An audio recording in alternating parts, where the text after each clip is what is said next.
already in progress. Y'all are late. We're on time and y'all are late. Look, Buster Unmasked, it's episode 31.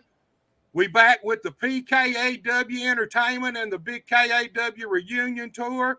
I already got my guys on here. I got PK Ripper, the Jet Hero, Johnny Morton, and we're going to get Chris Rocker on here in just a minute too. What's up, guys? What's up, Buster, man? Dude, look here. What's going on, bro? How's it going? Woo, been a couple of weeks since we've been on, and man, I'm glad to be back. We're closer and closer. We're 21 days today from the 26th of October, my friend. It's going to be a big show, dude. It's going to be a big show. I'm looking forward to it, man. I'm anxious to see. We got a bunch of graphics we're going to pull up with some of this PKAW talent and this KAW talent. Speaking of that, look, I noticed there was a new little teaser out about the show. Why don't we take a look at that and then we'll kick the show off? Take a spin. The time is near, the time is almost here, ladies and gentlemen, wrestling fans abroad. PKAW brings KAW reunion tour to the Slide and Ride Rodeo Arena. We've come see all the PKAW stars and a lot of the original KAW stars. The fabulous Chris Rocker, Danny B, BB, J. Curie, Logan Blake, and Bam Bam Bundy. All the way to see it, just to be there. All right, guys, you've seen it right there. That's coming up October 26th, Slide and Ride Rodeo Arena in Jackson, Tennessee. And we're sitting here with the guys that's making all this happen. We're sitting here with the PKAW Entertainment guys. We got PK Ripper, the Jet Hero, Johnny Morton. I tell you what, guys, why don't we just go on and get Rocker on here? What do y'all think? Him on, man. Let's get him. Look, this guy here is a 30-year veteran, and he is one of the KAW originals. And he is without a doubt absolutely fabulous. None other than the Chris Rocker. Chris. What's going on, guys? How's it hanging out there? What's going on, man? So, how you doing? So I hear that we're in the process of a KW reunion. Some of the best time of my life. Yes, sir. Happened Yes, at sir. KW. So the first question I have to ask right off the top, is it going to be as fun as it was when we did it back in the day?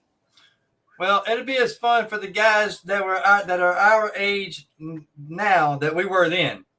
You know what I'm saying? But now it's going to be a blast for us, man. I understand that you're going to be performing there, and brother, been a long time for 20 years, but the man you're going to be facing, he's got just as much gas and ass as you got, and last time I seen you two in Trenton, Tennessee, you blew the fucking roof off. So I got chill bumps now. I'm telling you, bro. And anybody who don't know who KAW was, it's going to be an experience for them. Bet that. And, and that was going to be the next question, guys. You guys know I'm usually the asshole of the bunch, and I'm usually the guy that will just say what's on his mind. The next question is if you put some of these new guys in the ring with some of the old guys, or let me take that back because I'm not old, but some of the veterans of KAW, some of the veterans of KAW, are they going to be able to hold up and perform like they should? Because by all means, and I'll say this, and I say it with all the respect in the world, but a lot of the pussyfoot ass guys that are in the business nowadays could not handle what we did back then. No. And I tell everybody, I said the days of KAW, and I use you for a buffer a lot, brother. You're one of the toughest somebody's ever been in the ring with, because we legitimately beat the shit out of each other, just trying to keep our spot. We had to. Hey, hold up, guys. I heard a story now. I had Golden and Jet on here a couple weeks ago, and they were telling the story. And this was before I showed up at KAW, so I never, ever heard this. Not one peep about it. Never. Thank you, Rocky. Until the other night. Look, look, dig this. They told me that one of you guys dressed up as the King Jerry Lawler and one dressed up as the superstar Bill Dundee. Y'all went out and y'all were at it in the ring, and then the whole KAW crew just come out and beat the shit out of both of y'all. Man, tell me, man, smarten me up. Man, let me tell you this. We were, I'm not going to say new in the business, but we was green as hell. I'll say that. And, we was trying to do anything and everything to get us a spot or to keep our spot, and anything that they asked us to do, we would do. And Golden, he had a lot of heat with Bill Dundee and Lawler back in the day. Back then, I guess it was heat. I mean, he always told me you gotta like somebody to have heat with them. So Yeah, there you I go. mean, but we dressed up like them, man, and we even had a toilet bowl sitting in the ring, and that was the crown, that was the king's throne, and My man, head's been in it. they come out and beat us up and shoved us in the toilet and just all kind of stuff, bro. But you know what? If I had to do it all over again, I would. Man, Exactly. 100%, man. I wish I would have been there and seen this shit. I can't believe through all these years I never heard this fucking story either, man. That's crazy. You'd figure this would have been all over the fucking wrestling world around this part of the country, man. We also did another skit of Macho Man and Hogan. Remember that, Rocker? Yep. We did. We did another one. They did the same thing to us. But Yep. it was fucking great. But the second one though, when we was Hogan and Macho Man, they didn't shove us in the toilet, but damn, they beat us down, bro. I mean, we had guys like, I think I'd rather been shoved in the toilet. Hell yeah. Y'all never forget it though, right? No, I'll No. tell that story at my funeral. Yeah. And and then there was one, I did one spot, and I don't know, I think you was there, Johnny. I don't know, I don't remember if you was or not, but I did a spot with Viscera, and I was trying to pay him off, right? So I was trying to build up a mob or some kind of clique or something. So Right. I went out and I paid him off. He took, they gave me $100 worth of ones and told him, said, here, pay him off. Man, let me tell you this. This big motherfucker, sorry, I don't know if I can say No, that. you're all right, dude. Go for it. But he took the money, and then the spot he beat me down, bro. And I can take a beat down, but at the New Daisy, he wasn't sitting in chairs. They were all standing around the ring. So this man throws me over the top rope, which was fine. I hit the ground. I'm laying on the ground selling, and I look up, and all them $1 bills come out on top of me. And guess what else come on top of me? Him. The people. Oh, yeah. The people was stomping me, trying to get that money. Trying to get a Like, dollar. oh my Trying to get God. a dollar. Oh yeah, man, there were some wild days, dude. I'm like you. I'm anxious to see how these young guys, if they put out what's got to be put out to make this thing what it always was and what it's supposed to be. Well, I'll tell you this. We had a crew that was willing to go out there and pretty much give everything we had, give our bodies, give our hearts, give our souls. Yep. And it's going to be hard to, I don't want to say recapture that magic, but it is. I'm anxious to see how it plays out because, look, in my opinion, this first show or so may depend on the alumni KAW, but truthfully, it's these young guys. If they want this thing to live on and go further, it's on their shoulders to really carry it because they got to step up. You know what I'm saying? And really and truthfully, the reason why we chose the ones we chose is because I believe 100% that each one of these young guys, man, with the leadership of KAW, this tour can push these guys in the right direction to keep the KAW tradition with PKAW. You know what I'm saying? And that's what I was going to say, man. I asked the question, will these guys be able to, get out there and hold it up? I'm not going to take it away from any of the guys that I've seen on the poster at all, man. I mean, from the females all the way to the, everybody on there that I've seen.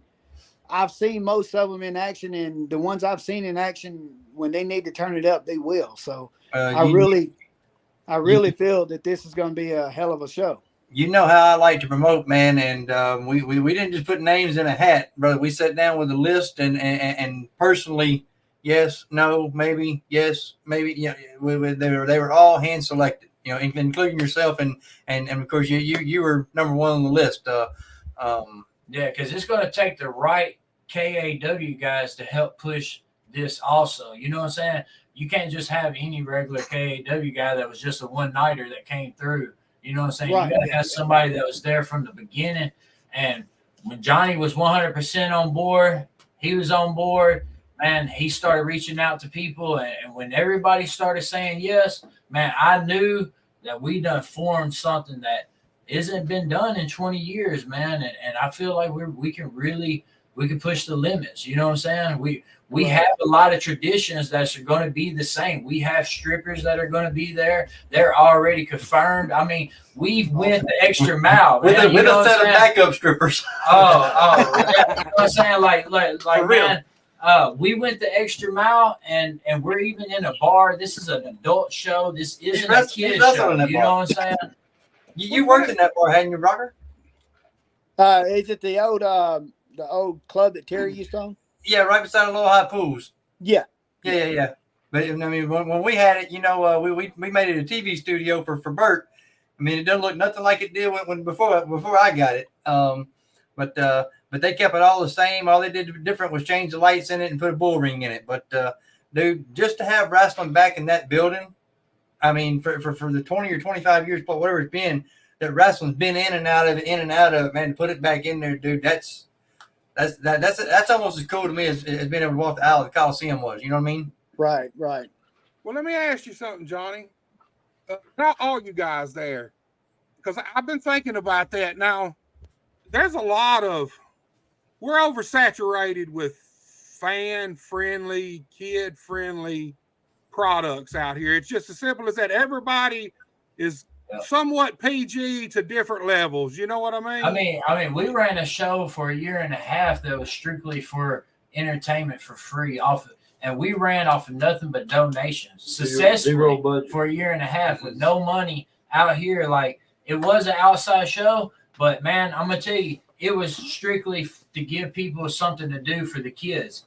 And when we thought about doing this, the kids was a factor. We knew that was, you know, that is a small draw, but I don't think with the guys that have lined up on this that we have a problem with the drawing problem. You know what I'm saying? And I think a lot of adults need this time out to say, away hey, from the kids. Hey, you know what? Hey, we could go enjoy a damn wrestling show that's gonna fucking have tables, chairs, toilets, all that shit. You know what I'm saying? And in my opinion, I wanted to do the fans bring the weapons. It was advised that by the committee that we don't do that in the world that we're in. But I felt like that was a big fucking part of KAW, and we should really push that. Well, so, you know, we're in the works of making something kind of work with that. And we still may put some weapons at the door so that, you know, if they want to have a weapon. Yeah, that the fans can select that we bring. You know what I'm saying? We're gonna try to get around like the fans actually bring the weapons, but we're still gonna allow the fans to select the weapons at any time. You know what I'm saying? They can hand it to the wrestler to use. Well, here's my theory, guys. Look, like I said, all the wrestling around here are different levels of the same stuff. If this thing really takes off, do you think it would be smart, maybe the whole niche to it would be keep it in the bars, keep it in places where all adult shows, because there's nothing like that out here now. There's nothing like that whatsoever. And the more I thought about it, I thought, man, you could really, if you could line up enough bars, man, you could tour these bars around the Mid-South area, man. Right. I mean, I don't remember KAW doing any shows outside of a bar setting. I mean, we went to Oxford to the billiards club. One time at the National Guard. Well, the prison was fucking hell. That was 10 bars in one. That was bar. One on the National Guard, wasn't it? We did one. You know, we did one or two at the National Guard. We did one in New Albany at that Silver Dome thing. I'm just saying, for the 90% of the venues were a bar setting. You know, so. Yeah. Which allows you to turn it up a little bit. And at the end of the day, and y'all gonna laugh, but I still feel like we put and don't fucking think I'm gay, Rocker knows better. If you put a sexy, good looking motherfucking dude in the bar, I don't give a fuck how redneck it is, the fucking girls will come watch because it's the same as us. They want to go see a fucking half naked dude. I mean, it just same thing. Well, I'll be honest with you. That's what's wrong with a lot of these young talent around here. every fan knows that they're married or knows they got a girlfriend and knows who they are. They do not look at the business the same way. They do not. You know, back in the exactly. You know, back in the day, if you was a young, good-looking guy that the promoter thought would draw chicks, you definitely didn't go out there and let these motherfuckers know you were married or you even had a girlfriend because you lose part of your draw. I mean, one of my biggest pet peeves when I see all these wrestling promotions around here, one thing that I hate the most is when a wrestler comes out them curtains and they have to hug and shake every damn fan around that motherfucker. One thing about it is we don't do that. If you look back at KAW, they came in there and they threw fucking down. You know what I'm saying? We're not here to please the crowd. You know, there's a point and a time, and every wrestler needs to start marketing themselves correctly. You know what I'm saying? And if you're going out there hugging and hanging out with the crowd and shit, how can I market to you to come and buy a picture and a T-shirt? You know what I'm saying? So there has to be boundaries, and none of these promotions have boundaries. You know what I'm saying? They don't. They just go out there. You'll see them hanging out in the crowd, watching the show. You know, there's a time that we really need to bring back kayfabe, and it's time. I mean, and really and truthfully, we could be the stamp. If all these KAW originals are working behind this and pushing this, they can really teach these new kids to stop hanging out in the crowds, stop giving themselves away so easily. Right. And guess what? People will buy their shirt more. People want to take pictures with them more and want to buy their pictures with them instead of being out there in the crowd, taking pictures with the crowd, shaking every fan's hand right before your match. Man, you're a 5-minute intro. Like that shit's crazy. Only Derek King does that type of shit. You know, and the thing is, one of the things that I think that is hurts the business, and I hope that, you know, with the KW stuff that you guys are doing, that these guys have gimmicks, man. You know, even though KW was a hardcore kick-ass deal, we still had some of the comedy stuff. We still had the littles, man, the best gimmick ever. You know, then you know, those guys was who else was it? It was Weed. Yeah. I mean, you know, those guys. Gungy. Yeah. Dr. Bud and Bud. Izzy High. Yeah, right. That's I mean, right. But when it came down to it, they had their gimmick, and nobody else had that gimmick on. You know, so nowadays you go to the show, you may see a guy in the first match and somebody in the third match wearing the same type of gear that he's got. Exactly. Yeah. You know, I mean, and I know it's easy for these guys to trade gear and sell their gear and all that, but you know, and that's why I get so hot. Even though, you know, me and a pair of tights like I wear, but I go to a show and I'm like, bro, that's my gimmick. Take that shit off. 100%. I mean, you know, but I just hope, you know, like, you know, I hope the office of the new PKW and all that, you know, I hope that they put gimmicks on these guys. Mm-hmm. I mean, because honestly, you know, no, they, like you said, if you can't market them and they don't have a gimmick, you can't market them either. I mean, it all leads to it. I mean, and just being real, if these guys want to see money, I mean, they gotta fall in line and market it and have a gimmick that they could push. You can't just be. It's all about promoting yourself. You know, that guy that's been Exactly. in promotion for the past 10 years wrestling the same guys. I mean, we're like I said, man. I mean, a lot of these guys are young, man. D-Lo's young, but D-Lo's good. I mean, like you said, if he has the right gimmick there, D-Lo could go a long ways there. You know what I'm saying? Like, I mean, it really is. It like you said, it is a good opportunity for all of these young guys, and I really do hope they step up, man. I mean, just being real, I really, really hope they do. And like you said, if they don't step up to the plate, guess what?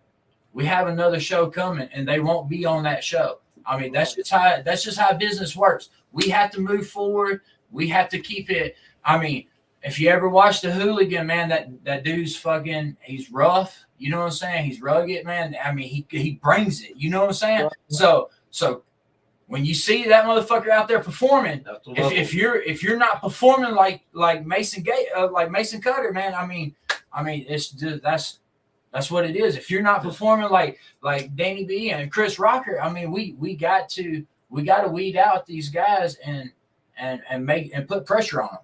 You know what I'm saying? Yeah. Apply the pressure. Yeah, because the intensity of the show is going to be through the roof. Yeah, and it has to be hard hitting, and you gotta lay it in. I mean, I'm gonna just be real.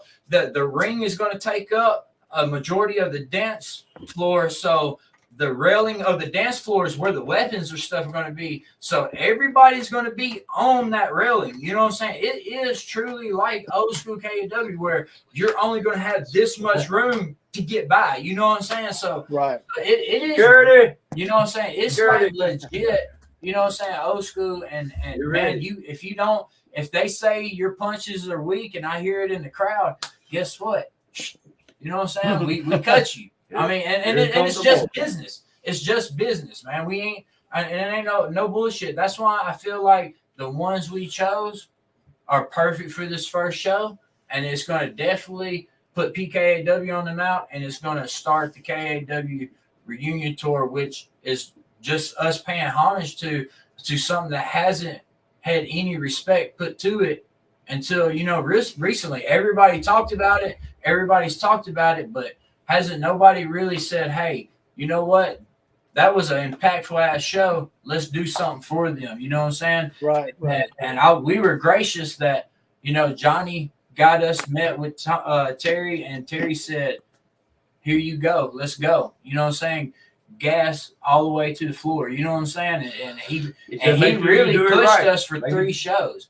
Yeah. Before we went in there, I told him, I was like, man, I'd like to run 3 shows. Before we could lay anything out there on the table, he was already like, y'all need to run 3 shows. Let's get it rolling.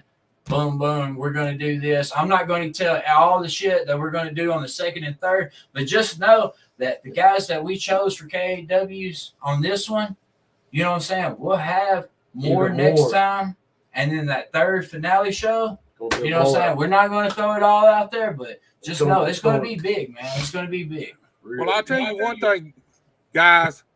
I hope you do hold these wrestlers and talent accountable, because that's a big problem around here.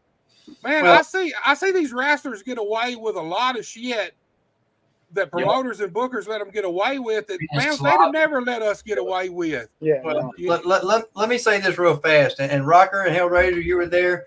Mark, you were there. So on the end, when we worked for fucking Larry Latham, brother, that was probably the most real structured dressing room I'd ever been in, as far as taking no bullshit. Secondary would be Don Bass. Donnie laughed about a lot of shit, but if you got out there in the ring and acted like a fucking fool, that was your ass when you got to the back. Oh yeah. And where I'm going with this is like Leon said a while ago, if you don't cut the mustard, man, we're gonna fucking Dijon your ass and put you in the trash. That's just what it is, and it's business, guys. This really is business. But like Roger said, there's so many around, another dime dozen almost. And I'm real big, and I stand on this real hard, that this isn't a friend organization.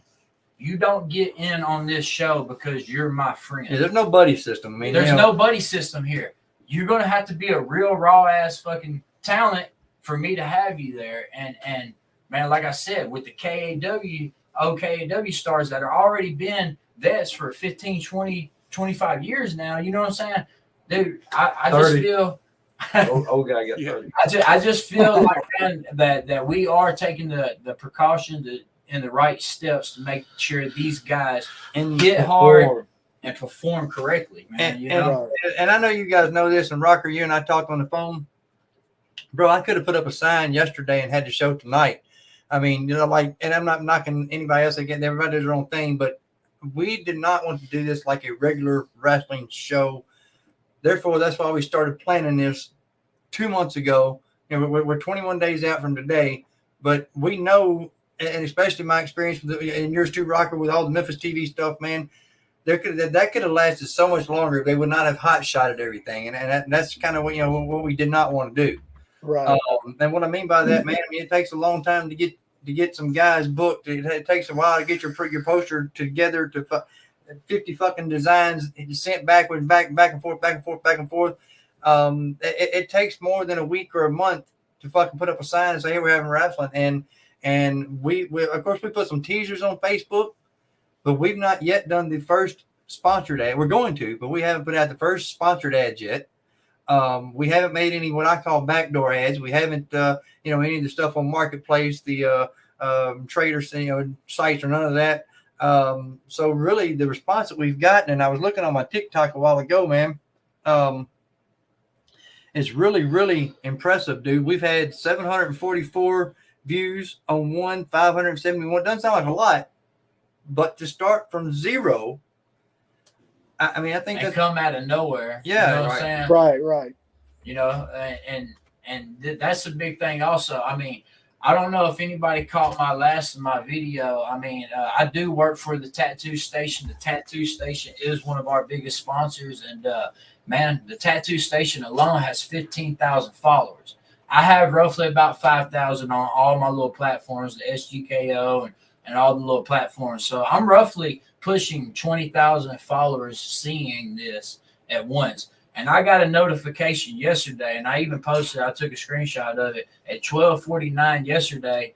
I got a notification that 10,000 plus followers shared my post.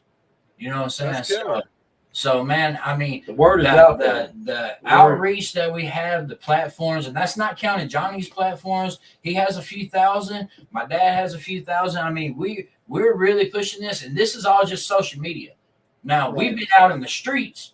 If you stop at a gas station from south side to north side and from Airways 45 to Walmart out 45, and you stop at a gas station and you don't see my posters up, somebody done ripped them motherfuckers down. I'll punch you right in your fucking mouth. That's on my mom. And I swear to God. But I've posted, bro, man, we've been out running, bro. Me and my old lady got out pushing this shit, man.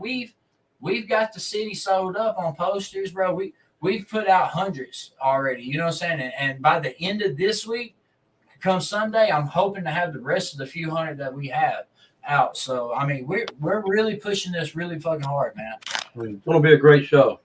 Bob. Hey, Great show. and to touch base on what he just said when he was talking about punching somebody in the mouth. Whoever's doing it, if you are doing it, you better take his word for it, because I've seen him punch somebody in the mouth. I've seen you punch a You motherfucker in ain't the the mouth only too, one though. punching people, Chris.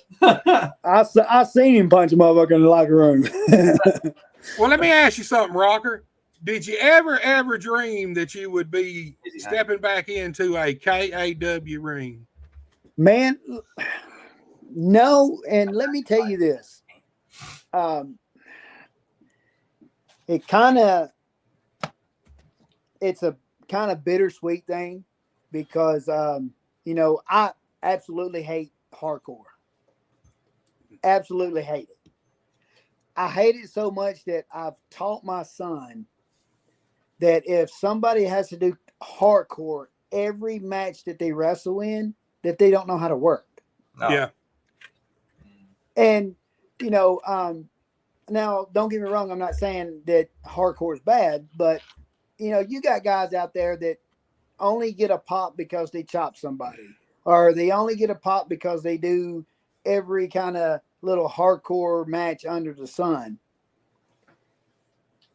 I never thought, I thought all of that was in the past.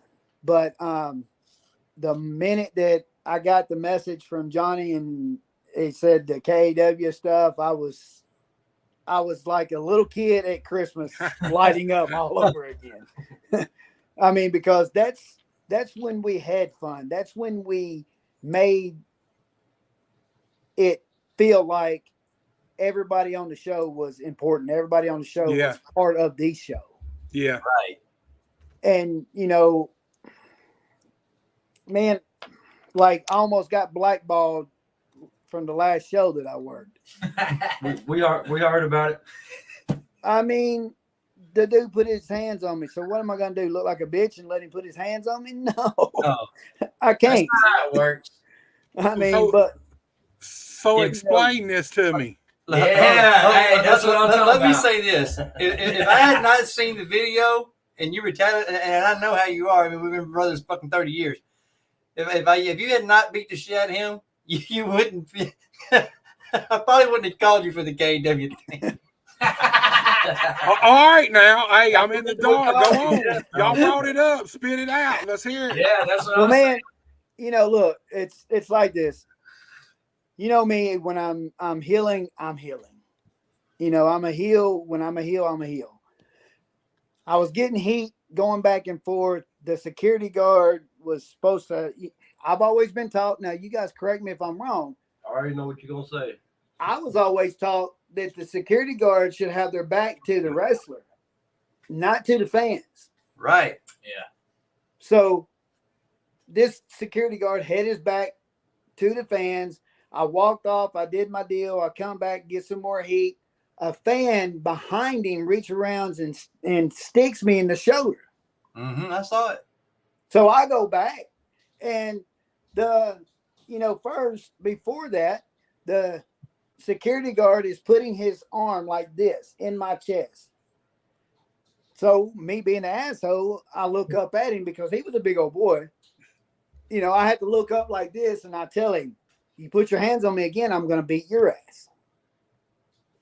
So I walk off, come back. Dude hits me as I'm walking off. I go back, and the damn security guard throws his bottle down and comes at me. So I stick him. I mean, what else can I do? Right. You know, and I apologize. You know, I said, "Hey guys, the security guard shouldn't have put his hands on me. I'm not, when I'm out there doing my job, I expect him to do his, and and I hope it ain't no hard feelings between us. I mean, it is what it is, Right. And if it is hard feelings, Well, let me ask all you guys this.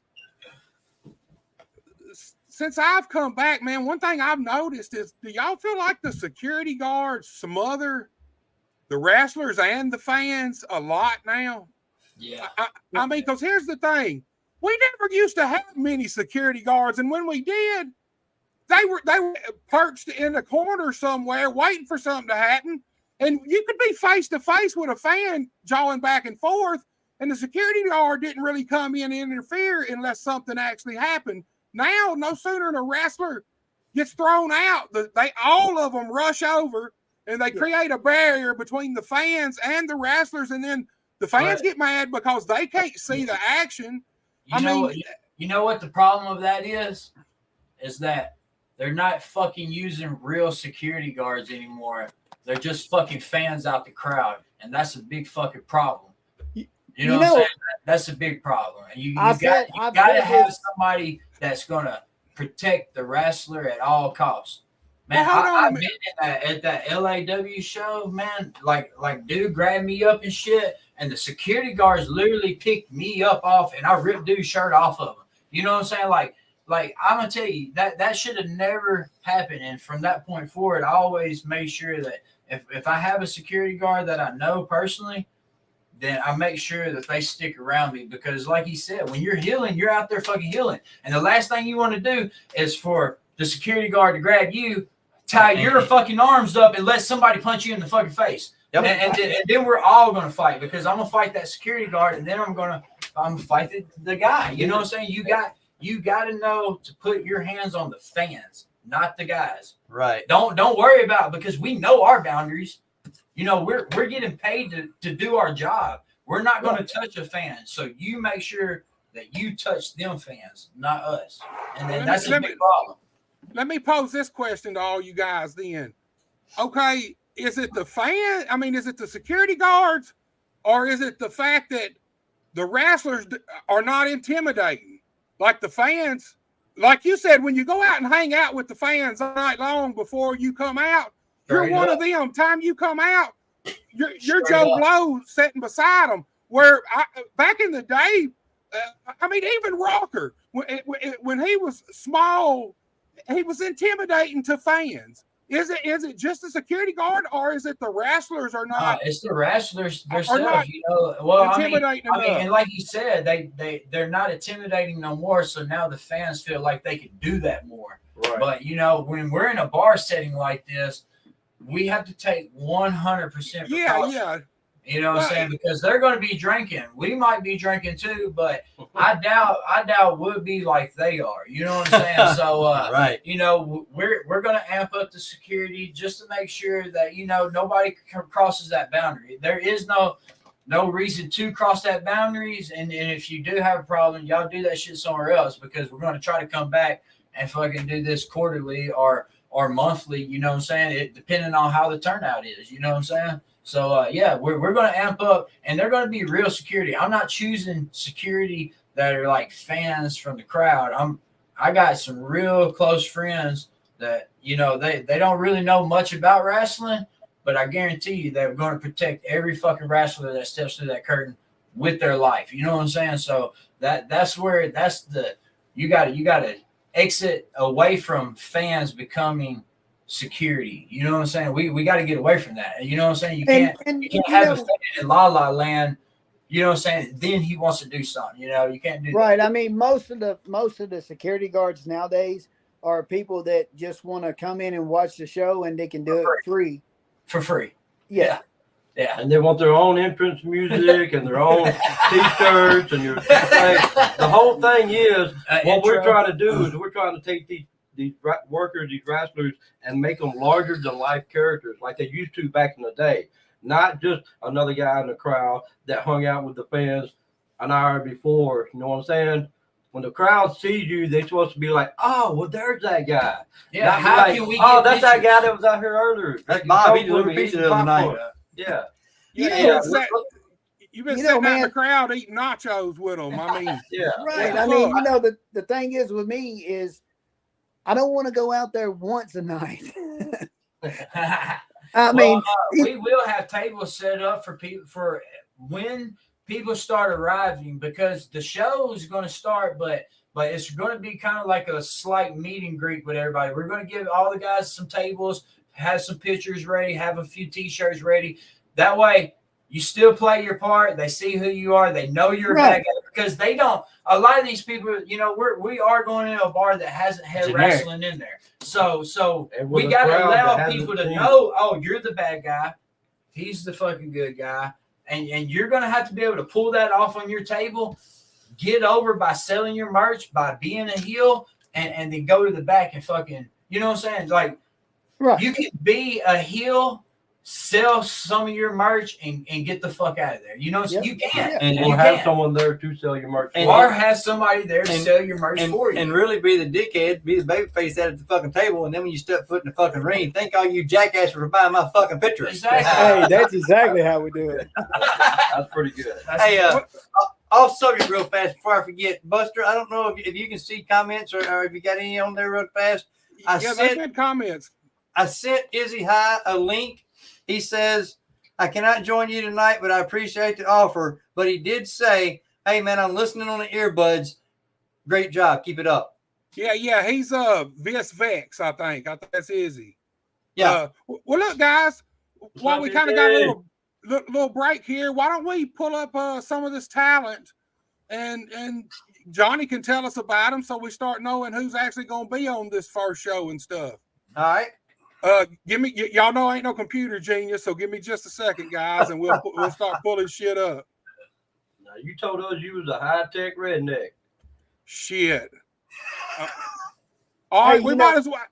Go ahead, Rocker. Oh, I was just going to say, you know, while we're waiting on you to get that pulled up, we might as well just go ahead and ask the question, what about Hellraiser?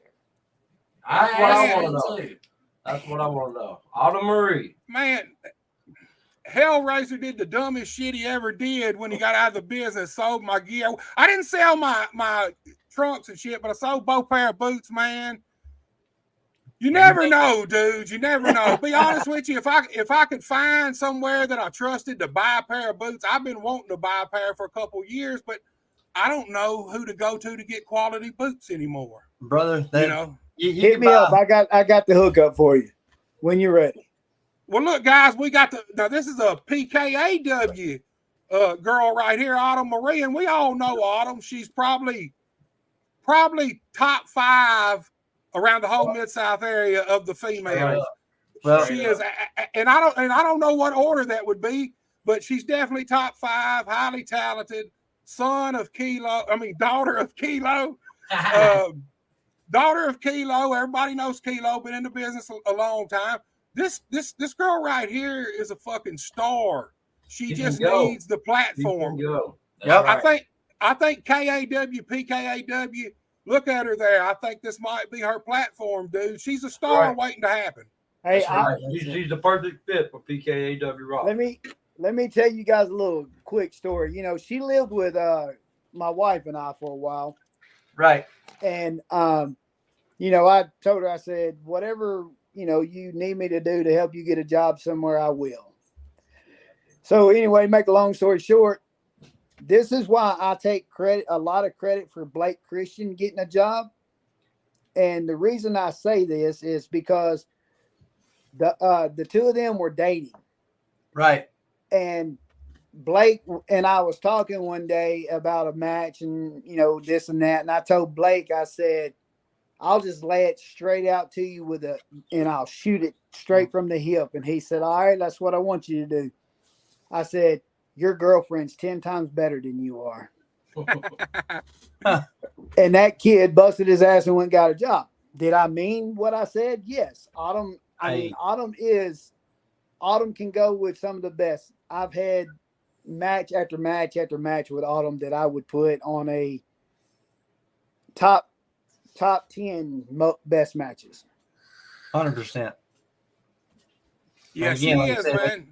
So like I said, she was hand selected, you know. She just being real, she was our first option. You know what I'm saying? Her and BB both, man. Those were the only two that not saying that they're the only two, but for what we're pushing, I feel like they're going to be pretty impactful to each other in there, and man, that you know they're going to get the crowd hype, man. You know what I'm saying? They're going to be able to feed off of each other really good. We've all been on the shows and cards with the ladies, and Rocker, you know this, PK, y'all know this. A lot of nights, if the girls were on before us, sometimes I'd fucking refuse to fucking go out after them. I'd turn the car upside down. Right. Yeah. So, you know, and that didn't matter what girls it was. I mean, if fucking not can't work or not. I'm just saying, a lot of times, man, it's a different. That they bring something different to the fucking table, and then maybe because they're still half-ass an oddity. You know, when me and Rocker were kids, they were an oddity. You know, but they're half-ass oddities now because there's so many of them. It's like the little guys, it's like the midgets, if you will, man, dude. We broke in the business. You might find one every fucking 6 months, but not now. They're everywhere. All right, guys. Well, look, we got another PKAW guy, D-Lo, and he's actually the brother of Autumn, son of Kilo. And this is another guy right here, man. This fucking dude is talented. Yep. And here's the thing. He's really super talented. And he's another one that I think really just needs a spot. I don't think he's ever found his space. You know what I mean? You know, he's never been able to get out and travel, man. I mean, that was the glory back in the day, bro. I mean, Rocker, tell you, you too, Hellraiser, we went to wrestling, dude. Sometimes it wasn't just a weekend warrior thing, bro. We worked 3 or 4 nights a week. Right. You know? Well, it's like Golden was talking. He said, you know, we worked 3 or 4 nights a week pretty much every week for 2 years, you know, with KAW. And even back then, by that time, Lawler and them wasn't even working that many nights, you know. No. They just don't do it no more. But this dude here, man, here's the thing. I think sometimes D-Lo maybe gets in his own head. I think sometimes here's what I know. I've watched D-Lo a ton live, and when his confidence is up, he's fucking awesome. Yeah. He is fucking awesome. His shit is stiff. It looks good. He can fucking fly too. He can do some amazing shit. And when his confidence is high, he's hard to beat.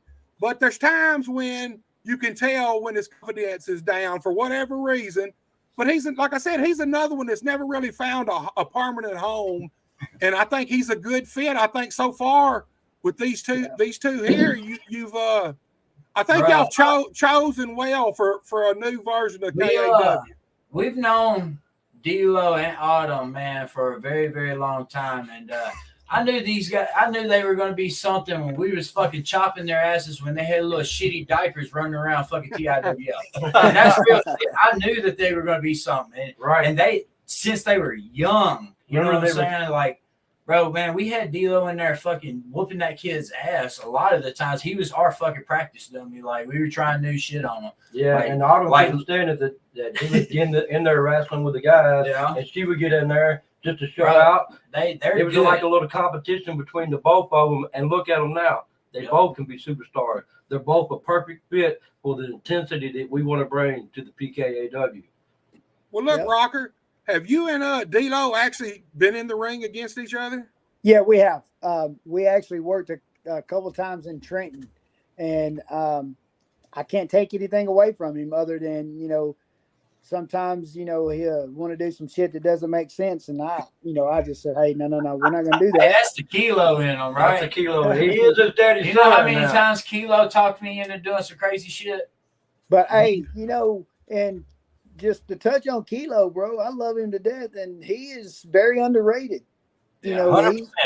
Yeah. he, you know, if he could get his head on his shoulders, I would say, guys, y'all need to bring him in. Man, it would Yeah, be he's nice. talented as hell. The possibilities. You know, never say never. And we might bring him in on the second show. I mean, definitely on the third show because he did come to KAW once or twice there toward the end. So, you know, There's a lot of great talent out there, and we hope to get and top that's of the best. and that's one thing I want to say real fast. Everybody's like, I want to be on this show. I want to be on this show. They don't understand that we planned this out for 2 months prior to today, and you know it's not the way we went. Hell, I wish I could put 100 matches on the fucking card, That's true. but you can't. Yeah. You know, but we are Look, coming back. guys. Yeah, here's the Go guy, ahead. Mason Cutter. The hooligan, Yes, man. sir. Here's the thing. He's another PKAW guy, and the truth be told, I absolutely do not know one thing about this guy. So y'all smarten me up to who this guy is. Bro, and what he's I about. don't. I don't. He's know from anything about him. Illinois, bro, and him and his brother ran around as the hooligans before Cheeseburger and all them did that shit. They were the hooligans that I knew. You know what I'm saying? Man, when me and my dad was tagging, man, it was. Man, we came a couple of close times to being on the same card where we could work them guys. It was actually one of my actual dream matches was to work him and his brother, man. And his brother's out of it now, but bro, this man just got back going, and I'm telling you, man, he flips, man. That motherfucker be on the top rope doing backflip with a moonsault. He doesn't look like he does that, but that motherfucker takes it to the next level. He's definitely got an arsenal under his belt. He's Well, he's for sure KAW material. Absolutely. Yeah, 100%. Cool deal. Well, Vex, which we all know him better as Izzy High, he's giving him his seal of approval. He said he is awesome. So Hey, Yes, sir. Hey, Yes, sir. he is no slouch. That's why I That's said, man, he's going to set the fucking bar. You know what I'm saying? And guys, I mean, I hope everybody holds up to the KAW standards. You know what I'm saying? You got to hold up to the KAW standards for the PKAW to be successful once this tour is over. You know what I'm saying? Right. We're not stopping. You know what I'm saying? PKAW's not stopping. We're stamping Jackson as our fucking territory. You know what I'm saying? And look, I'm not going to come. Johnny's not coming. We're not coming and looking in y'all city to run against any fucking promotion. But if you come to my city and run against us, bro, I ain't saying I got a whole lot of following, but man, we got 15, 20,000 followers in the city. You know what I'm saying? Not around the world. You know what I'm saying? I'm not global, but in the city we have 15,000 to 20,000 followers in the surrounding area. So, you know what I'm saying? If you want to compete against me, hey, go right ahead. But, you know, I'm telling you, if you run in my city, I'm going to come run in your city. That's how that works. You know what I'm saying? That's how it works. You know what I'm saying? Let the best man win. You know what I'm saying? So, and you think I won't? I'll fuck around and give a free show away to fuck off your show. You know what I'm saying? Like this is how we roll. You know what I'm saying? We ain't gonna bat around the bush about it. We ain't dropping no names, but that is pointed in one or two different directions. So. Yeah. I'll tell you what you better Before we get off topic, man, let me just say, if you get a chance to check out Mason Cutter, man, Check him out on YouTube, Straight man. up, Awesome straight guy, up. man. Awesome guy. Well, look, What guys, we got about the picture on the screen here, man? exactly Last time I seen these guys, we were in Memphis, Tennessee at the all girls prison. Oh, wait. This is me and convicts. Hold on. Well, y'all tell us a little bit about these guys, man. They're Well, like you they're said obviously earlier, PKAW guys. Yeah, like you said earlier, there needs to be a little comedy in all shows a little bit, So these are just a couple of clowns that we picked up. I know they can take an ass whooping, so And they sure in the hell beat themselves up. yeah, You they know what beat I'm their saying? own asses. So they are a good asset, to us, So hopefully they show up, That's the big thing about them They guys. stay out of prison long. Yeah, so man, Bribe the warden again. yeah. So I also think that they're going to be kind of a cheap heat for us for the It'd be fun to watch. Yeah. I'll say that. yeah. Let's not Very say entertaining. Yeah, Very exactly. entertaining. Let's just say that they are very entertaining, and they do bring the slight comedy that we want. We want this much realness, this much comedy. You know what I'm saying? So Look, man, everybody else's match got to be real. Hey, do we have a lot of people watching?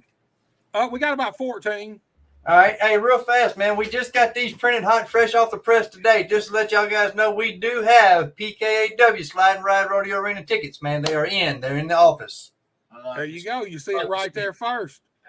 Got the tickets. You need to get on them now. Yes. Now, Look, listen, y'all can stop by the shop. I'll have tickets all the rest of the time up leading to the show. 21 days. You can pop by the shop. I'll be there from 11 to 8. Y'all can get y'all's advance tickets at the tattoo station.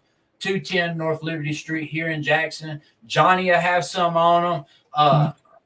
Moonshine's got some on them. Look, if you need to get some and you want to reserve your ticket because ticket sales we have roughly so many. So if you have advance tickets, you'll be able to kind of come on through because it's going to be tight and packed in. You know what I'm saying? So if you want a good area, you know what I'm saying, you're going to have to be there with your advance ticket to go ahead. Advance tickets get through the door first. That way they can go ahead, do the meet and greet deal that we're going to try to do, and then we're going to move forward. all right, guys, look here. These are my guys right here. They couldn't make let me apologize to everybody right now that we did not have a show last night. The guys called me. They were stuck at work. They couldn't get off. We are going to try to reschedule, hopefully in the next month or so.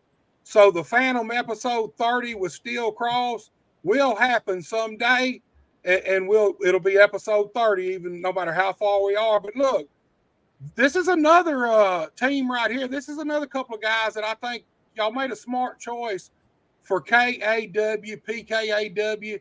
I think these guys will fit right in. Rocker, now I know you know a lot about these two guys. What's your opinion? You think they're a good fit for KAW, PKAW?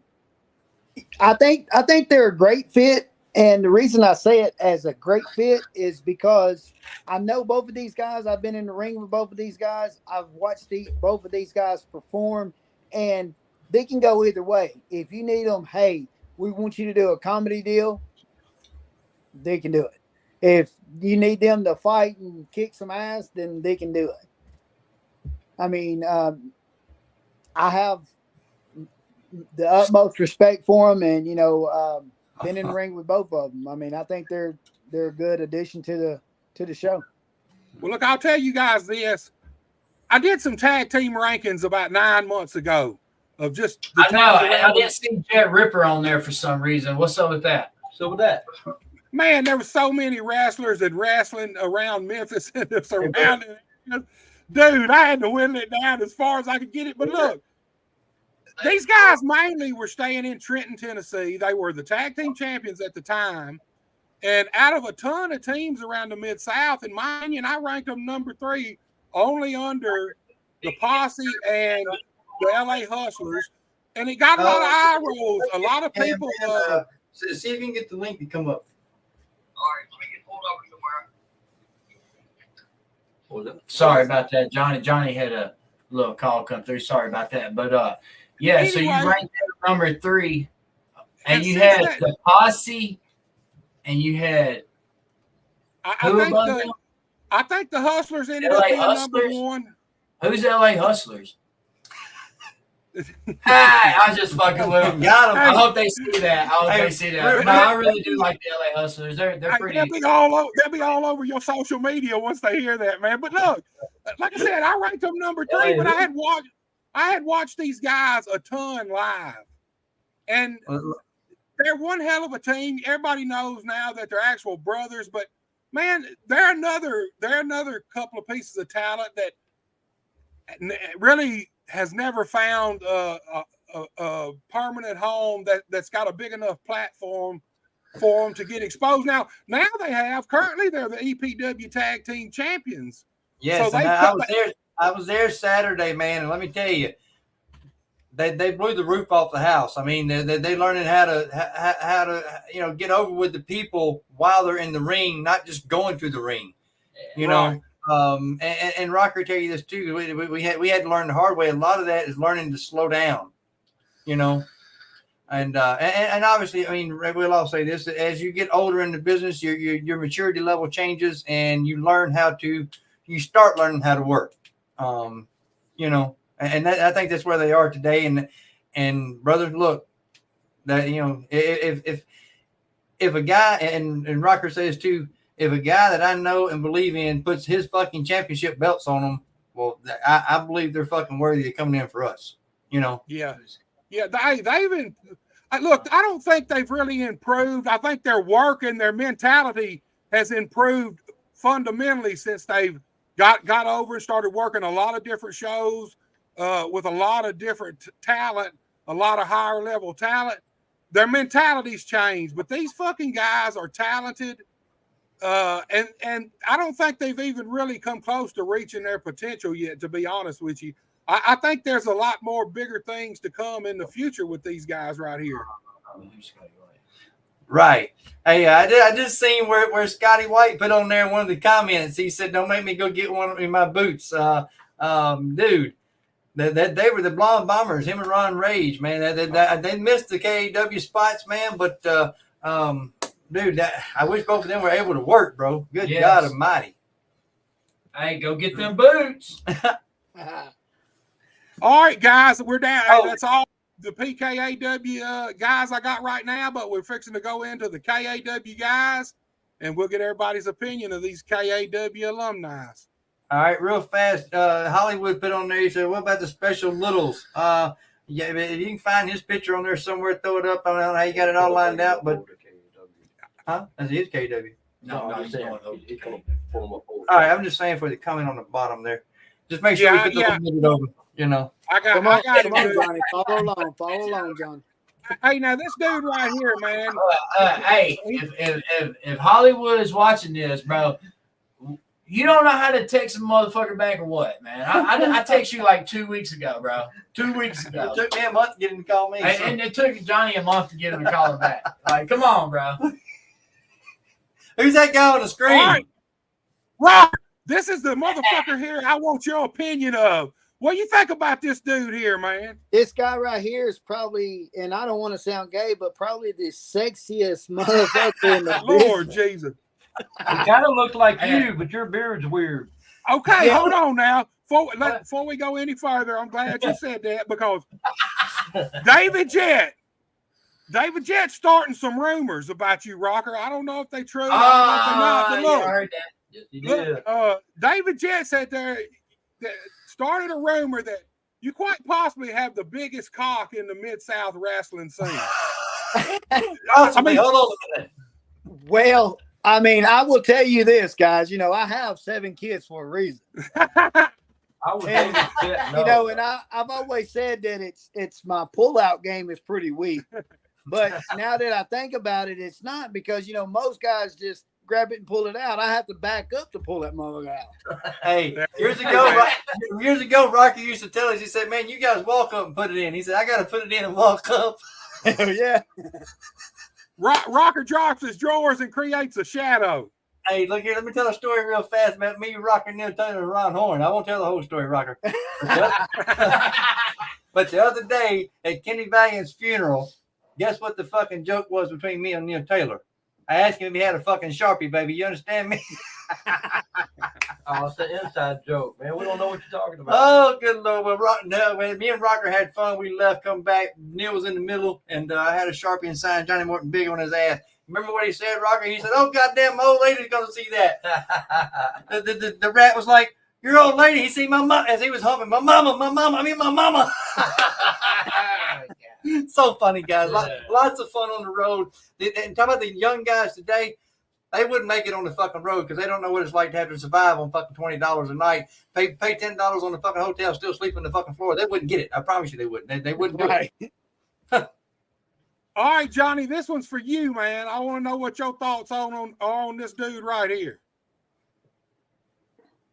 Well, I forgot I sent you that, brother, but that's a good-looking dude right there. That's AI, brother. That ain't me. Oh, okay. Look, man, you know, me and Rocker, he was wrestling at 14. I broke into business at 14. His dad's Street Hawk, man. Let me tell you something, brother. You talking about being able to fucking take some fucking poundings in Dixie, Arkansas, where Derek King was founded at, brother. Street Hawk used to beat the teetotal shit out of me and laugh at me the whole time he beat me. I'm sure you guys have been there. But back to Johnny Morton, man. I mean, dude, look here. I knew at an early age, man. I'm talking about 8, 9 years old, what I fucking thought I wanted to be when I grew up, man. You know, and my whole family still to the day fucking ridicules me, man. Oh, you need to get a real job. I don't want a fucking job. I've had a career for 30 years. You know, regardless if it's made a fucking ton of money or not, even on the good days, Rocker's been there too. When we work for the big companies, man, the fucking money was there, but the minute you cash the check or the fucking cash in your hand, you say, oh, fuck, here you go, mama, take that. And then tomorrow you go, I'll make more of it, and tomorrow never comes. Or when it does, it's the same fucking scenario over and over. But me and Rocker, brother, and I know it's not just because he's sitting here, but I throw Derek in the mix and a few others, man. We got to live a dream that most never fucking even get to think about, much less fucking living their dream. And what I mean by that, when I broke into business and actually started wrestling in 1992, when I got to have my first match, because back then, if you wasn't 18, I don't give a hell you were, other than Rocker, you didn't get to wrestle. But I had 2 fucking goals, and them goals were to walk down the aisle of the Coliseum and to fucking wrestle on Memphis TV. Yep. And fortunate, Johnny. But fortunate, I got to do that within like a 2 or 3 year period. You know, so dude, I mean, and Rocker's been there. I've been there. I used to get in trouble with Channel 5 for sitting in the fucking queue room. Mr. Coffee, fucking Randy Hill, get the fuck out of here, man. You can't be in here. I was trying to learn. You know, I wanted to learn behind the scenes because I knew one day I'm not fucking Superman. And all the bumps we took back in the day, I don't know how I can fucking move now. But I mean, you tested this too, Rocker. I mean, all of us can back in the KW days, early days. But dude, I knew at one point in time I had to fucking be a promoter when I got 40, 50 years old. So all the things we did with that, you know, I mean, all the great experiences coast to coast, that's all great and wonderful. But at the same time, the goal of that was to learn the fucking business. And a lot of the guys today don't fucking have a clue about the business. They want to put wrestling boots on and go to the fucking ring and say, I'm a wrestler. Yeah. Well, look here, guys. This is a show where anybody going to pop in. You never know who. And we got Troy Beasley. I'm going to put him on right now. All right. What's up, guys? How are y'all? What's up, Troy? What's up, man? How you doing? For those of you who don't know my friend Troy here, let me tell a quick story. I just invited him to come on, man, and what was it, like 2002 or 3? I don't remember what the year was there, man, but 3. Me and JT West as a Memphis Mafia, we got our first call to work for NWA for Mike Porter and George Goulas, and we went up, man, and we got a little fucking heat. Anyway, Troy was in the mix of all that, and he decided to be a manager at the ring or something other, man, and come time for him to get a little color. He said, Johnny Morton, he said, I don't trust one motherfucker in this building. He said, I barely know you, but I trust you to do it. Yeah. So from that moment forward, man, like again, this is 20 years ago, guys, 2003. And I'm going to stop right there. And Rocker, we've all been there. I've heard my whole fucking career, you'll never make friends in the wrestling business. Well, guys, that's a fucking lie. It is. May only be a handful of them. Yeah. But from that day forward, Troy's been my friend. He's been up and down, man. He's been through a whole lot, man. I don't know exactly what his title is now, but I'll give you a few minutes backstory. He's been down a few bad roads. We had a conversation. It was last night before last. The building we're in, he said, you think you're a rat king. He said, I fucked more women in that building you'll ever see. Let me tell you the forward story of that. In the process of all that, he worked for Bert quite a bit. As a hype guy, front guy, we've all been on that side for Bert. Anyway, we were discussing at the office here about having another hype guy with me on the floor, maybe having a partial commentator, something to take some of the stress off of the office. Because if you guys know, you've seen me work, man. When I'm on the show, I try to. I don't try to do it. It's just sometimes I get called to do this, and that. And sometimes when you got a friend, and I say a friend that you know that knows the business, dude. I mean, I felt obliged to fucking call him and ask him to fucking come help us. So that's why he's here. Troy, tell us a little bit about yourself. What you're doing now? Hey, thanks, Johnny. And I felt honored to be able to do so. Literally, he told the backstory about how we met. I went on from there to be the first announcer for Deep South when they had the developmental deal, and then just I had a 30-year drug addiction, so you know what happens there. My last night at Deep South, I fucked everything possible up, and Bill DeMott called me out in front of the whole locker room, and I'm talking about The Miz and everybody that's on TV now. It was like, Beasley, you're fucked up, and I had to tell him, yes, sir, I am.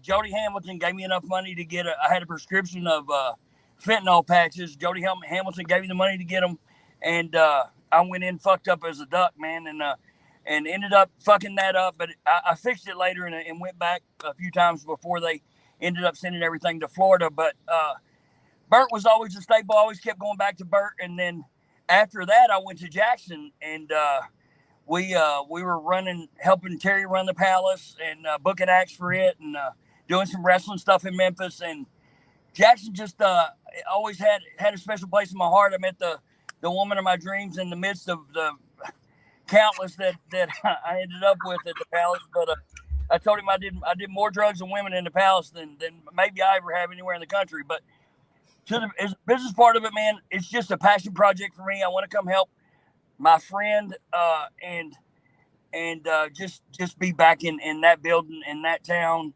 and be a part of something special. And I know it's going to be. Well, how long is it? How long has it been since you've been back? Are you back in, or is this? Oh yeah, you getting back in the business? Yeah, I've got a show for Ox Harley this weekend. I do something at least 2 or 3 weekends a month. Okay. Tell us go ahead. Tell us what your title is at the recovery house. What are you doing with that, man? I mean, because the reason I asked that, man, we do all kind of stuff in the community. Yeah. And for anybody in the community who's watching, I want them to hear, and not the whole story by no means, but I just want them to see that greatness comes from all aspects. Sometimes the heart, is pure and not known until it's wiped clean. So, what are you doing? Like I said, what are you doing nowadays with that? So now I run a 90-man recovery support services program. It's basically a rehab without doctors.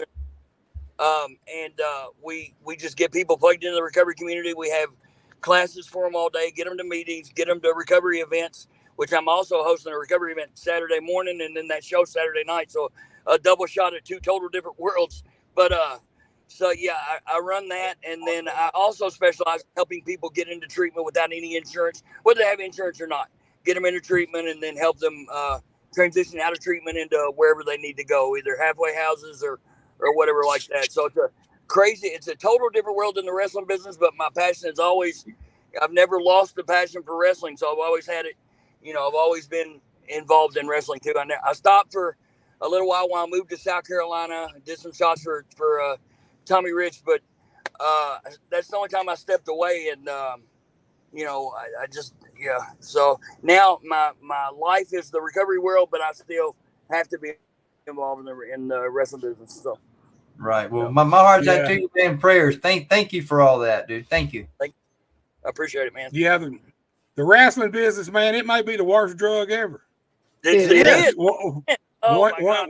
Once you're in, man, it's hard to get out. Even if you leave it for a while, it just be calling you. It just be calling back at you, man. And Way worse drug I've ever- man, I'm gonna touch on something that Johnny said. They always said that you don't make friends in the business.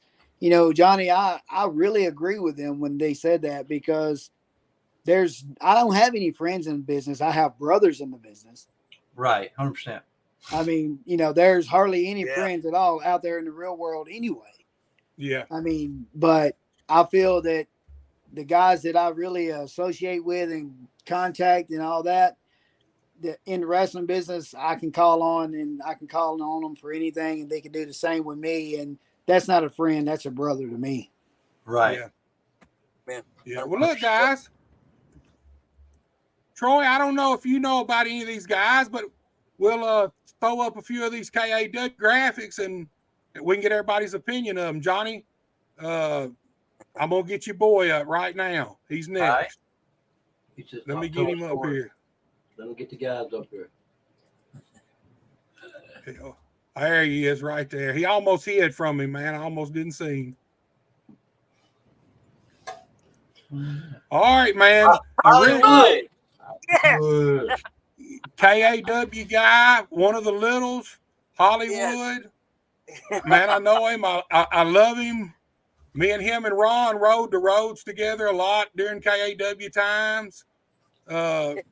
What y'all's thoughts, man? I tried to get him on a while ago, and he said the link wouldn't let him in or something other. I don't know what he said. I had my wife send him a link too, but it ain't never popped up or nothing. I don't know. Johnny, the last time I saw him was at that show at maybe the last one y'all did at Omen. Oh yeah, he was there. Yeah. Yes, sir. He was there. Yeah, we did a lot of stuff in Dallas together too. It's he also during that time was when we brought in 3-6 Mafia and Lil White and all them, and he was very much a part of all that. Yes, sir. I tell that story all the time, and Hellraiser, I don't know if you were in there or not, but when we had before KAW, Motley had what they called River City Hardcore, and dude, look, Little White, 3-6 Mafia, several of those Memphis rap guys would come and open our show or open and do intermission for us. Dude, that was wild times. And to look back at that, and Hollywood's been really lucky on that end, man. He toured with Muck Sticky for a couple of years. I mean, and he's done a lot of stuff, man. Just again, unfortunate timing, and personal life. Sometimes your personal life takes a detour that you can't control. But I do think one thing about that guy, man, is that we did do the free show for a year and a half, man, and there was no money that was given out to the guys, man, because all donations went back into just buying supplies. And, man, we barbecued and fed people, fed the kids, man, for free. You know what I'm saying? And I'm going to tell you, man, we reached out to a lot of guys to come and help put on this free show, man. And, man, we didn't even have to reach out to him. He actually reached out to us and was like, hey, man, I'd like to come over there and do that show for y'all, man.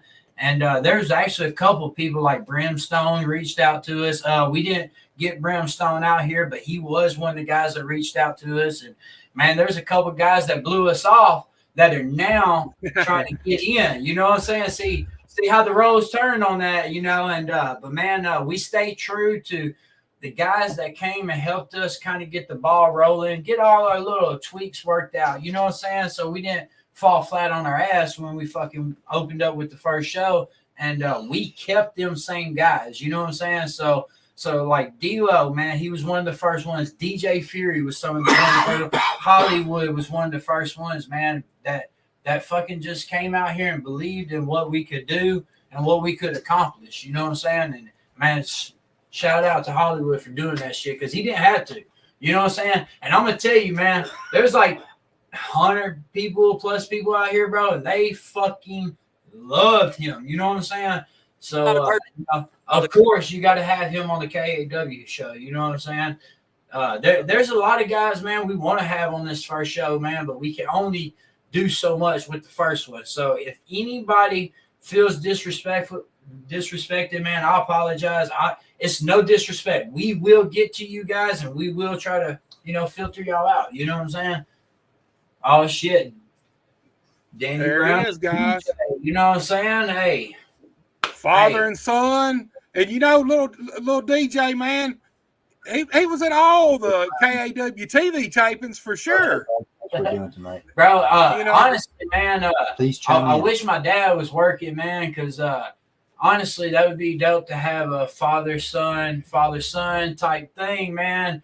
KAW original against, the new PKAW type thing.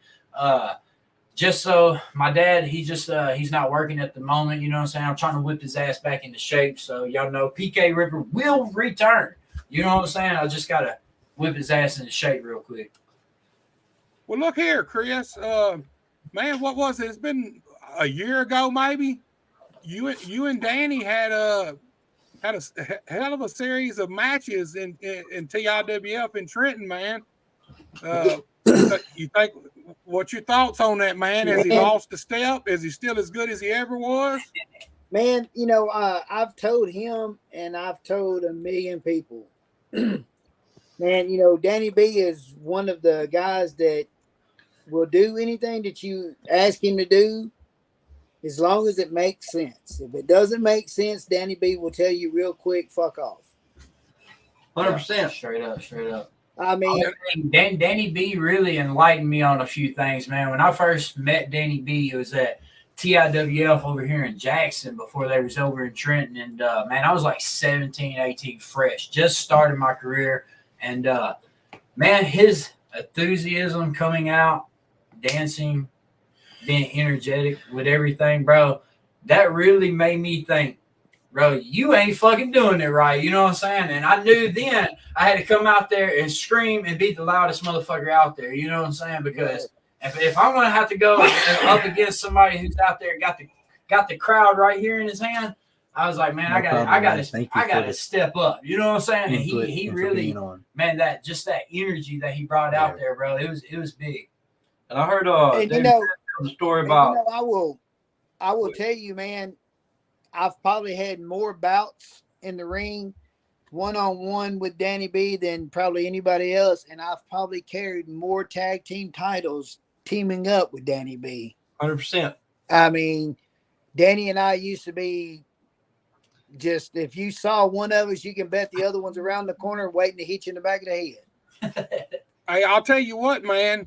DJ is a hell of a fucking athlete, man. I'm going to tell you something. That boy's on the rise too, man. I see him. He's over in Texas and shit, bro. He ain't slouching around. You know what I'm saying? He's out and I'm gonna tell you, man, that's what's wrong with a lot of these guys around here. They won't get out of that one fucking horse hole that they fucking been wrestling at for the past 10 fucking years. You know what I'm saying?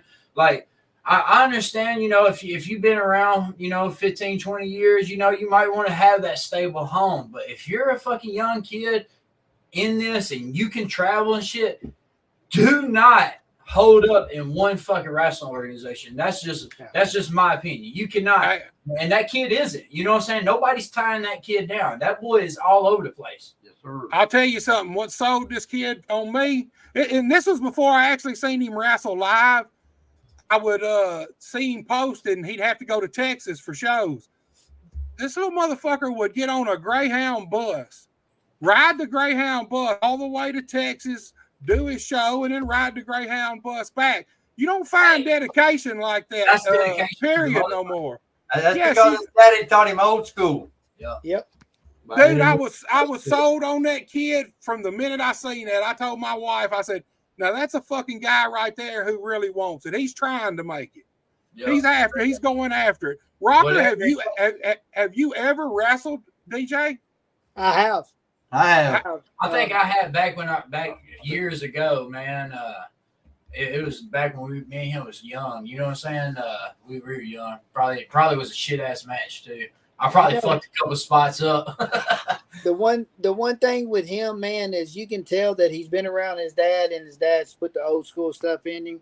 Because I'm not saying that I'm the thing and everybody should bow down to me or anything like that, but if I walk into a locker room and I'm working somebody that's got 2 or 3 years in the business, they shouldn't come try to tell me, "Hey, we're doing this, we're doing that." Right. And Hell no, look. DJ has always come, and he's been, around a while, but he's always, every time I worked him, which has been, a handful of times, he's always come to me and said, "Sir, what do you want to do?" There you go. And Danny's taught him that respect, Right. man. I mean, and the last couple times I messed him over, and I was like, "Oh well, we'll do this," just to try to throw him off. And when we get in the ring, I'll snatch it and say, "What do you want to do?" He goes, "Well, we're doing it." "No, what do you want to do now?" Got his ass.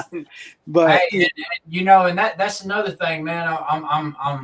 I'm holding on to the thing of these KAW guys, man. If y'all hear these kids making these matches and that shit is just out the ordinary, you know what I'm saying? And they're young, I need also you to kind of correct them. I need all the KAW. I mean, not saying that none of the ones that need it, I'm not going to say that they need it, but this is the thing, man. If you go back and watch KAW matches, they didn't have hardcore matches, man. They worked the gimmick.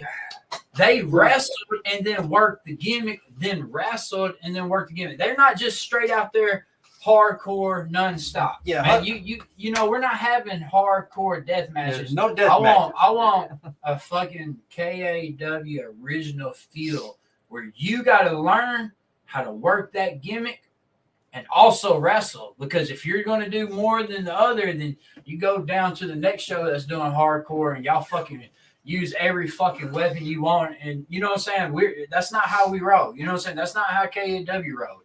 I mean, and the thing is a lot of people hardcore on KAW. Who was that? Little skinny kid. Got any more to do? Hey guys, let's who's that on the screen, man? That's everybody's favorite referee. And look, you're talking about alumni that's going to be doing something. Are we going to see Alki in the ring doing any reffing? Yes, sir. When I talked to him, look here, Wow. he told me the same thing that Chris Rocker, Danny B, and a few others told me. He said, "If I'm going to be on this thing, even to come sign autographs," he said, "I've got to do something during the show." So I figured it'd be fitting, and Rocker, you maybe one-sided on this. I hope not, but I figured we'd use him definitely for the main event of the evening. Well, I mean, I don't know who's in the main event, so whoever it is. That's silly. Look at it. I tried to say that without saying it out loud, but I mean, he does come off one-sided sometimes. The fat fuck. 20 years ago, brother, not today. So I'm assuming though, since we're in a bar and Alki's refereeing, I'm assuming he's gonna have an open line of beers coming to him while he's in the I ring. heard he carried a 6-pack every time he went to the ring, so we'll see. Hey, I tell you what I did. I tell you real quick. I made the fatal mistake one night of grabbing this beer in the ring. No. He proceeded to hit me with what he took away from me. Hope that don't Well, happen. guys, Rocker, I got a guy here. I almost forgot about him. Give me just 1 second and I'll get him on here. This guy sent some words in all the way from Sweden. He's the original. I know that guy. Hey, he's the original frat boy, and he mentions you by name, Rocker. So let's check this out and see what Chip Diver's got to say. That's right, Chip Diver, the fraternity boy, the toughest, meanest fraternity boy to ever set foot between those ropes into that squared circle, has got to tell you this. The blood, the sweat, and the tears are back. The fans get to bring the weapons. And the wrestlers, guess what? We get to find new and innovative ways to use them. So the Rocker and Danny B, Rocker, you and I have history. I'm not sure that's quite settled yet. But to you guys, hey, represent and represent well. To the new PKAW guys, if you don't represent that brand to the best of your ability, Chip Diver is not above bringing his brand of higher education to PKAW and teaching you what it's like to step in between those ropes with the alumni of KAW, Chip Diver. Oh, hell yeah. Yep. All right, guys, you heard it. He's the original frat boy. So, what you thought, Rocker? You guys better step up. I Man, heard that. you know, he was a good talent. I've not seen him in forever. Great guy, but you know that little arm piece that he had walking around with him. Oh my God, yeah. Man. Never forget a beautiful face. Is that what they said? Right. No, They didn't call her Chip- Muffy for nothing. Right. On the real side though, Chip and I have toured the house down plenty of times, and man, if you know, it'd be fun to do it again with him. Yes, sir. 100%. Well, look, while we're sitting here, we're finna start getting ready to wrap it up. Let's run this teaser one more time and let's check out what's coming up October 26th, Slide and Ride Rodeo Arena. The time is near, the time is almost here, ladies and gentlemen, wrestling fans abroad. PKAW brings KAW reunion tour to the Slide and Ride Rodeo Arena. We've come see all the PKAW stars and a lot of the original KAW stars. The fabulous Chris Rocker, Danny B, BB, Jay Fury, Logan Blake, and Bam Bam Bundy. The only way to see it is to be there. I'm gonna tell you straight up, that Logan Blake kid that just popped up, I don't think he's got what it takes. So, But I don't know. we got to go back 20 Let's years. see. Let's see. We got to go back 20 years. And Rocker, I was there, man, because I didn't beg for a job, but I did a lot of silly shit where I felt like me and Rocker should have been in the fucking main event every night. We were fucking first, and they had to follow us. Right. But the Logan Blake kid, he's young, man. He's got a heart. You know, and we give opportunity at least once to anybody, man. I don't want to be like the next guy down the fucking road and say fuck you. No, we can't. But No, we won't never do that to anybody. You know what I'm saying? Because, you know, the wrestling is a mysterious place because, you know, everybody has potential. It's just, can the right people unlock the potential? You know what I'm saying? Are the KAW guys going to lead these guys in the right direction? Or we're going to have to go out there and put his ass in the fucking toilet? You just don't know. You know what I'm saying? You don't know what KAW is going to do to these guys. You know what I'm saying? So, PKAW guys, you know what I'm saying? Let's bring it. You know what I'm saying? That's all we can do. yeah. Hey guys, one thing we haven't done real fast, Buster, and I don't know if you got any sponsors, man, but can I plug our sponsors real fast? You know you can, dude. Do what you got to do. Just before we fucking forget, first and foremost, man, Man's Record, brother, he's really the gas behind this. Sponsor from it was his idea to fucking push forward with this KW thing. Like I said on the first podcast, I told you this, Rocker, everybody knows. We did not go when we went to say we want to do KW. That's not how it went at all. We presented PKAW with the respect of we didn't want anybody to go, hey, y'all ripping KAW off. So me knowing Terry as well as I have, and like I said, you know, the last couple of years Bert was alive. I worked a lot with Terry behind the scenes. So I felt obliged to go speak with him, and we did. And like I said, we went on a blind note. We were supposed to have had an appointment. The appointment didn't get set up. We walked in blind. And Straight up. He's the one that said, hey. And he pushed. Look, man, Yeah. I'm not bullshitting. We literally just sat out there and was like, look, if everything goes good, we'll let them know the whole ordeal, 3 show deals, what we're pushing for to try to get rocking. Man, we literally didn't tell him any of No, that. he said it before we could. Yeah. He said, y'all should do a 3 show deal. Y'all get it rolling. Last ordeals on me. We're going wild. And That's all we're going to put out there. Just know Terry Golden said that we going wild on the last show. So He's got the bug. He's got the bug. I can tell you now, he's got the bug. let me tell you what sealed the deal. And even though it's been 20 years since I've worked this rookie, probably 25 years, so I worked this rookie prim. He looked at me, and these 2 guys were sitting here with me.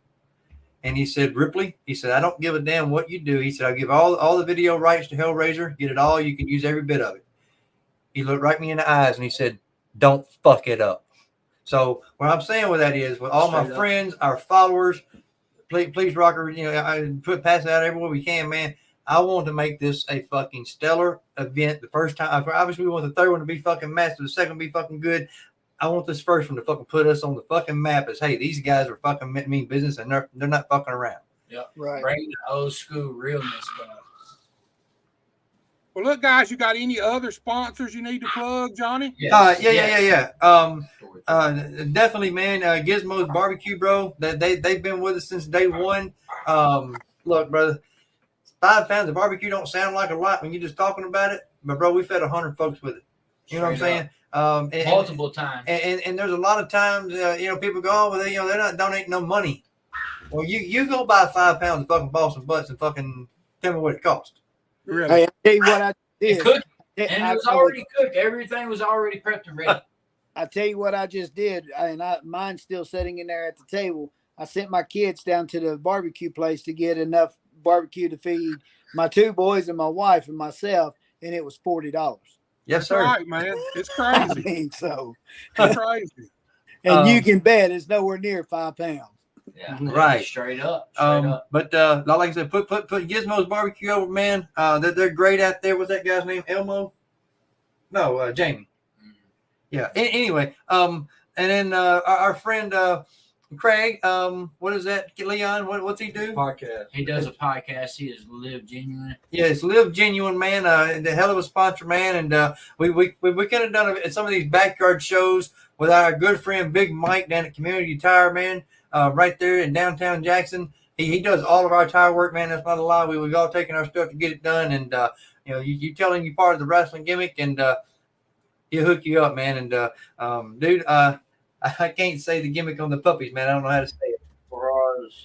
Faraz Bully. Yeah. Faraz Bully. Shout out to Phelan and Megan. Yeah. Look, they are a kennel club. They have Frenchies and they have bullies, man. They have a variety, bro. Look, they got fluffy Frenchies, man.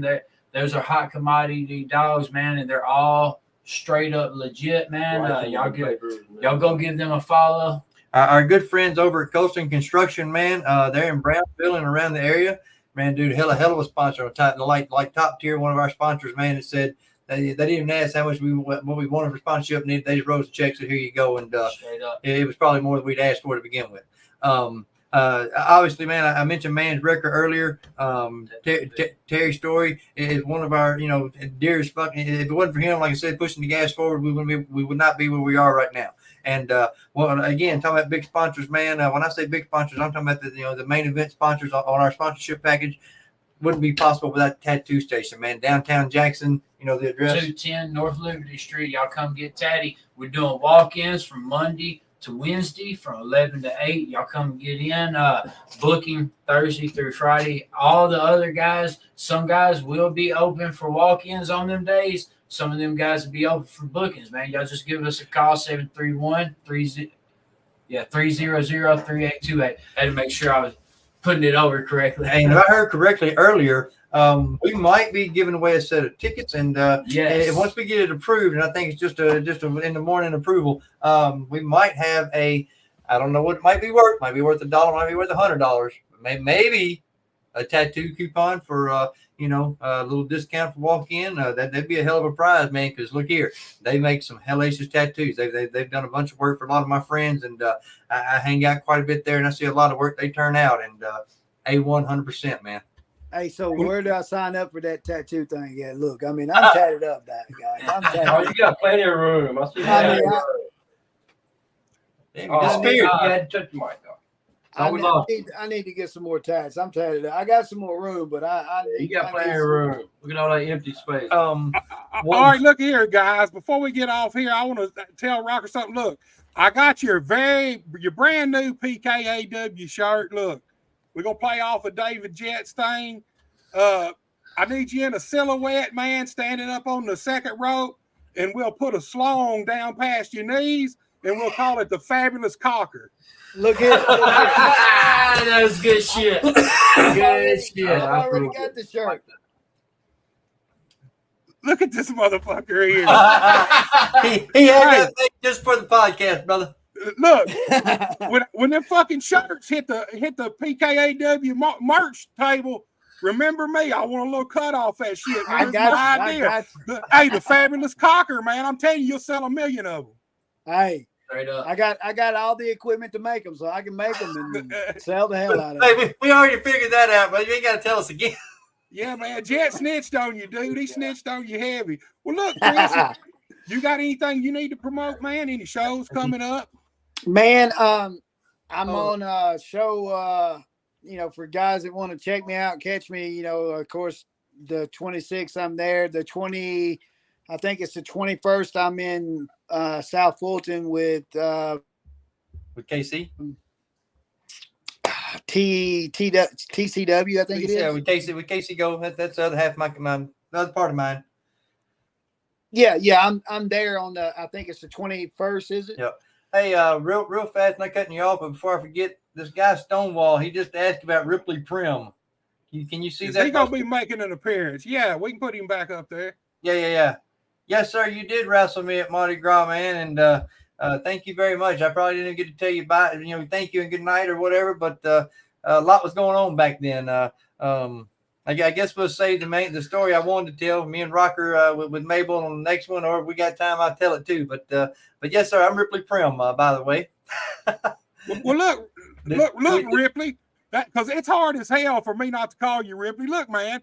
Speaking of the next show, now on October 24th, which will be a Tuesday, we're gonna come back and do the very last update show for this first big show coming up. But now, the show is on the 26th. Yes, we're going to be on. The reason you want to put us on Tuesday is because you have Terry coming back on the 26th. Am I correct? Yeah, no, the 25th. I've got 25th. I've got y'all the 24th, and Golden and Jet's back, and we're gonna find out all the little dirty secrets about MCW. Hey, man, look, man. You keep calling them Jet, man. There can't be two Jets. There's David Jet and Jet Hero. Hey, don't get Jet drunk. He'll slap the shit out of you, man. Look, man. Look. If he is watching, man, please come to the show. This show, bro. I mean, without him, look. When we recreated the whole KAW's coming to Jackson, Tennessee, that wasn't David Jet's voice. That was Johnny Warren's voice, but he sounded just like David Jet because I wanted to recreate that same feel. You know what I'm saying? But the music and stuff on YouTube was all super distorted and real shitty. So, man, we sat here and recreated it.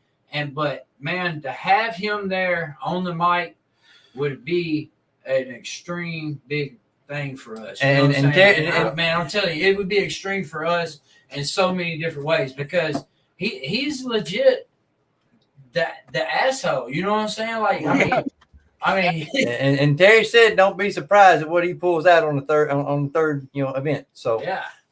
Who knows who's gonna be there? I'll give the credit out because I don't think a lot of people gave him the credit. But David Jet, if it wasn't for him, I don't think it would have been KAW or an MCW. Correct. Yeah. He did play a big factor. I watched the whole man. I can't wait till the 25th, man. Like to watch the rest and all kinds of shit. You know what I'm saying? I grabbed my tea and my popcorn, and I was over there sipping tea and eating popcorn. I was like, man, this shit is juicy. You know what I'm saying? Real fast before we do get off, man, and just give me 5 minutes and cut me off if you have to. But Rocker, I know for you, man, the night at Hooters in Memphis and Mount Moriah, a lot of folks don't know the whole story. We've never went public with it, never went live. And I owe a ton of homage to you for what was it, 10, 12 years later when we finally got to speak to Mabel and you fixed the tension, whatever it was. Remember that in Union City? Yeah. Yeah. Anyway, man, a lot of people don't know what happened that night. And it was the office's fault, our fault. It was everybody's fault. Me and Rocker did a skit with Crumpy's Hot Wings, with the two Hooters girls. Anyway, we did a skit, and we did a thing like, Hooters got the worst hot wings, and in Memphis, Tennessee, blah blah blah, just right down the street where we went, Crumpy's Hot Wings, blah blah blah. Well, when the girls come in, what we say, we need beer to go with these, just being pricks, right? So anyway, we did that little skit, and they brought beer in. Well, I don't know. We pushed him against the corner or what we did when me and Rocker turned around and they poured beer on our head, right? Yeah, So, I slapped one of them on the ass. yeah. So being the pricks, we turned back around. When we turned back around, well, now, again, like I said, we didn't get to speak to Mabel at all, before this. So when he comes in, man, of course, he bumps me, bumps Rocker, bumps me, bumps Rocker. I think he Samoa dropped Rocker. Boom. He comes to me and he says, hey, man, you take a military press. Well, sure. Dude, we're at fucking Hooters on the asphalt. Okay. So I'm thinking to myself subconsciously, surely he's going to drop me in the ring. Well, he walks on one side and teases me. Rocker's still selling. But as he turns around, I tuck for the bump in the middle of the ring, bro. He steps and he's fucking 6'9", whatever he was. And when he took one step, he fucking dropped me over the fucking other side. Well, I mean, it's like fucking 11, 12 feet, whatever it was. I mean, that's no exaggeration. I mean, the top of the rope was fucking 8 feet, Right. Funny, and now that it's over with, but, dude, as soon as I hit, and Rocky, you probably remember the security guard, Richard. He was one of David Milliken's security guards for years. He was KW security guard. Anyway, dude, I don't know what was happening in the ring, but I grabbed bro and I pulled him to the man and said, I'm hurt. I don't know what's wrong, but I'm fucking hurt. I said, don't let him know, don't touch me no more. Anyway, long story short, man, I had a hairline fracture in my right pelvis, and they told me you'd never wrestle again. 4 months later, I was back in the ring, thanks to Motley and Doug Gilbert. I worked Doug, and I didn't take not one bump. Probably the only time I ever get to do that. Thank you, Doug. But anyway, long story short, when that happened that night, of course, Mabel was a star. Of course, when he's done, they rushed him out. He was gone. And I didn't get to see him for probably a year or two after that. And then, of course, being the I can't say this in any crazy way, but just being the peon when nobody really knows who I was, especially stars or whatever. So I never got a chance to say, hey, man, I'm the guy that fucking, at KW, blah, blah. Right. So I'm saying it was 10, 12 years later. I don't know what it was, but Rocker and I was at Kamala Jr. we were working for, or little Dan, Daniel Thomas. Kamala Jr. Yeah. Anyway, man, fucking sold out fucking house. And Mabel was over by himself. And of course, me and Rocker, like I said, we've always been friends, man, laughing, cutting up, and whatever. And we got to talk about it. He said, man, and I think you asked me, you said, man, you ever talk to him? And I said, no, I hadn't talked to him since it happened, And anyway, he said, come on, dude, look here, brother. I didn't cry that night, but we live and I'm gonna shoot here, brother. I cried on the fucking way home, man, because when Rocker and I fucking approached him, Rocker said, hey, man, you remember this guy, blah, blah, blah. Told him, kind of split the story to him real fast. Dude, he stood up and fucking hugged me and fucking said, brother, I am fucking so sorry. Dude, you know how much that fucking meant to me? Right. You know what I'm saying? Mabel was a cool guy, man. Yeah, he was. He was really a sweetheart, man. Easy to work with in the ring. You know how this business is. Shit happens sometimes. Right. Shit happens. It ain't nobody's fault, man. I love Mabel. He was always cool to me. Always treated me with respect. Yeah. And I actually got to work with him right after he got out of the WWF after winning the King of the Ring for the King of the Ring belt in some little town in Arkansas for Crazy Luke Graham Jr. There you go. Coolest shit, man. Had a hell of a match with him. And you talking about, me, I think I'm big, but man, when you're standing next to Mabel, you realize how big of a fucking man that dude really is, dude. Right. Well, let's touch on this real fast, and I'll kind of tell you where my theory of bringing Bam Bam Bundy into the picture is. He dresses just like Mabel used to, man. The Kingpin outfits. He carries himself like like a pretty professional guy. And behind the scenes, man, I tell you, I'm not trying to spit all the beans, brother, but he makes a lot of fucking good psychology business decisions, and got a good head on his shoulders, 100%. And so that's really why. And like I said, man, everybody that's involved, everybody from myself to Mark to Leon to everybody, brother. Everybody has not. I'm not saying hand selected like we're fucking top of the tier. And, oh God, we gotta have that. That's not what I'm saying. We sat down and fucking voted on this guy or that guy, or said, hey, how about this guy? Wasn't like we just fucking scribble some shit down and said, all right, here we go. That's we wanted this event to fucking be top of the cap, and fucking the only way to do that is to, like I said earlier, I know it's not like a broken record, but to fucking plan shit out and make it work.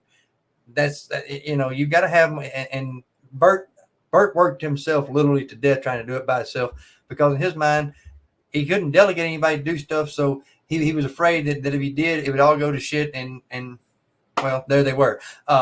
But we know better than that now. We know we got to have a committee. One man can't run the whole fucking show. No circus runs by itself. Vince don't do it by himself.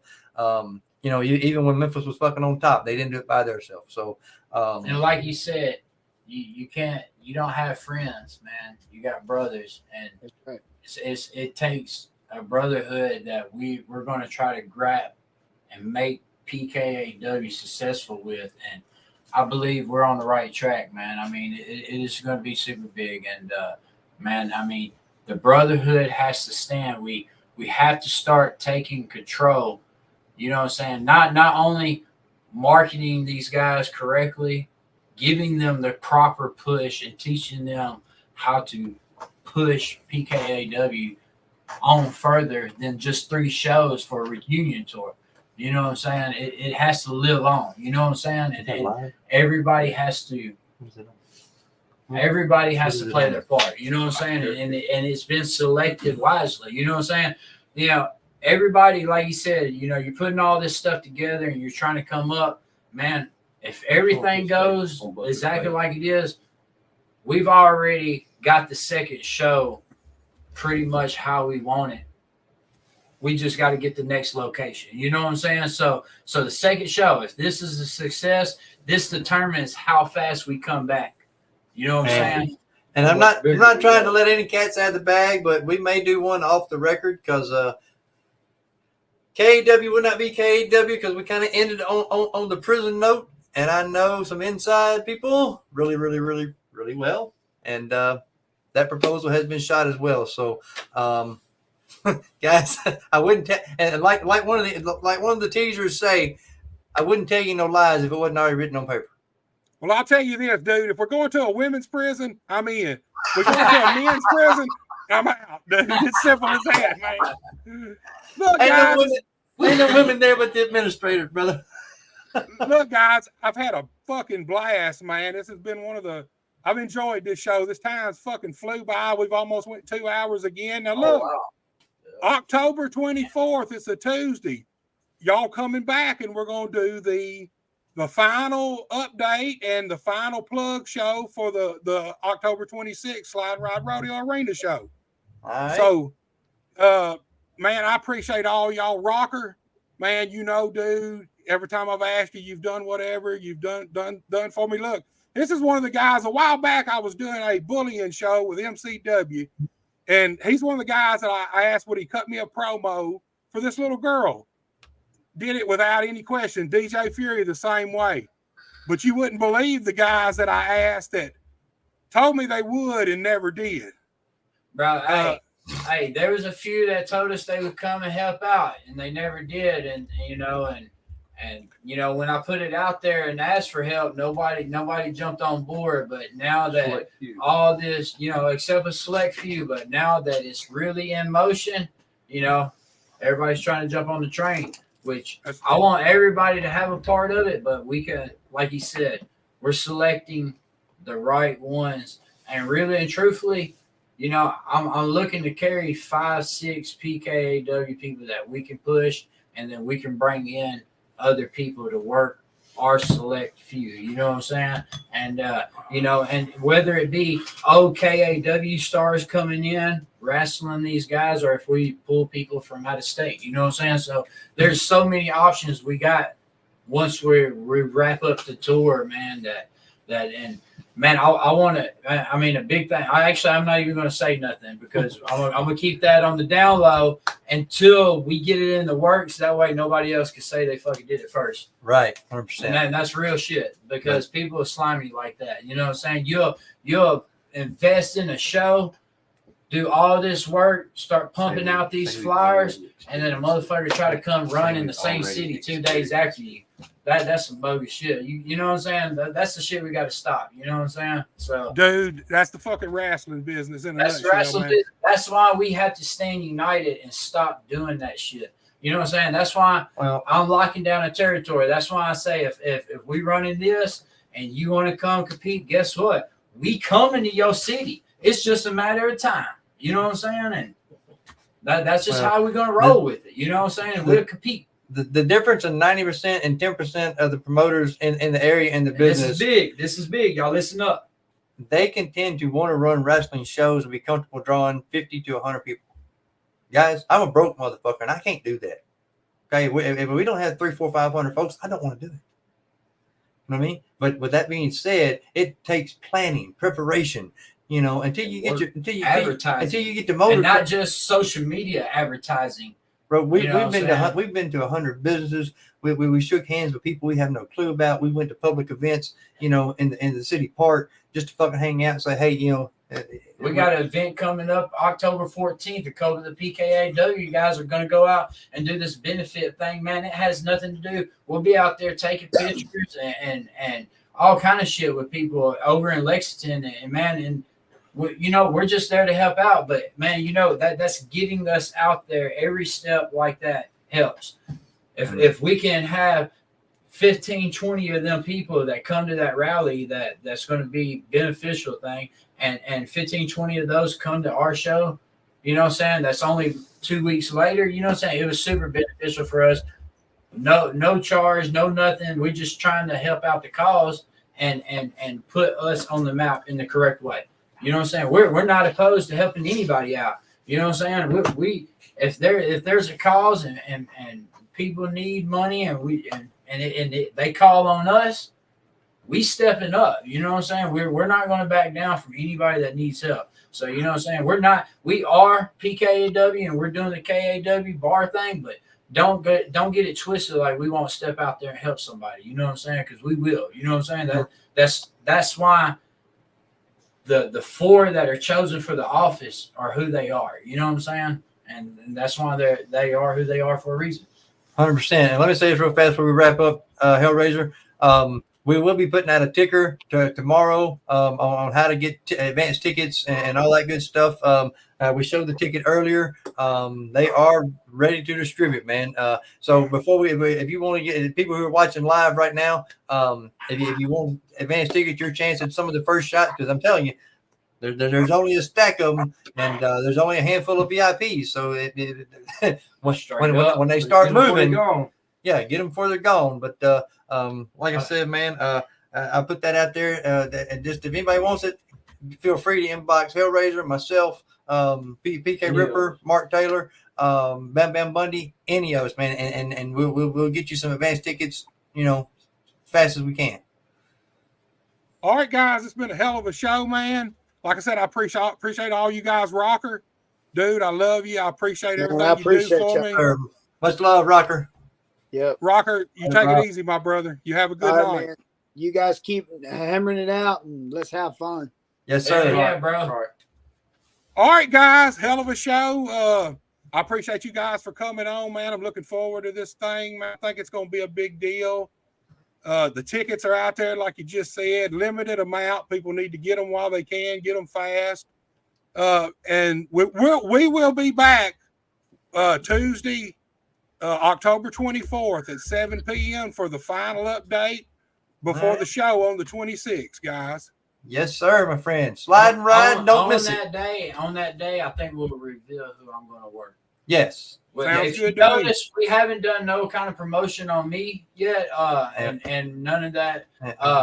But I think we've been kind of holding back a little bit, and we're not going to let anybody know matchup. We will have these cards floating around, you know what I'm saying, of the people that are going to be there. I don't know if we're going to put out exactly who's going to be working who, but on that show on the 24th, we will introduce who I will be working for the 26th. All right, guys, you hear it right there. You got to tune in October 24th. It's a Tuesday at 7 p.m. It's the final PKAW Entertainment KAW Reunion Tour Show update, and you're not going to want to miss it. Guys, thank you so much, and all you guys have a great night. Yes, sir. You too, brother. Much love. Thank you. Much love. All right, guys. I got a few things I need to promote, some upcoming shows. So I'll tell you what, let me pull this stuff up. But you heard the man. If you want tickets, you need to contact Johnny Morton, myself, the Jet Hero, Leon Kellum, PK Ripper, and we'll make sure you get tickets for this show. It's a big show, limited seating, so you need to get them if you want them, and you need to get them fast. But look, we're going all the way to October 25th right now, and this is the show I'm waiting on. Guys, they're back. They're back, and we're going to find out all the dirty little secrets of MCW, Golden, Jet. We're going to hear all the little nuts and bolts of the business. We're going to find out what both of them's real thoughts and feelings are about Jerry the King Lawler. And as you can see it right there, there's going to be 0 fucks given. Don't want to miss that show. It's Buster Unmasked, episode 34. It's Wednesday, October 25th at 7 p.m.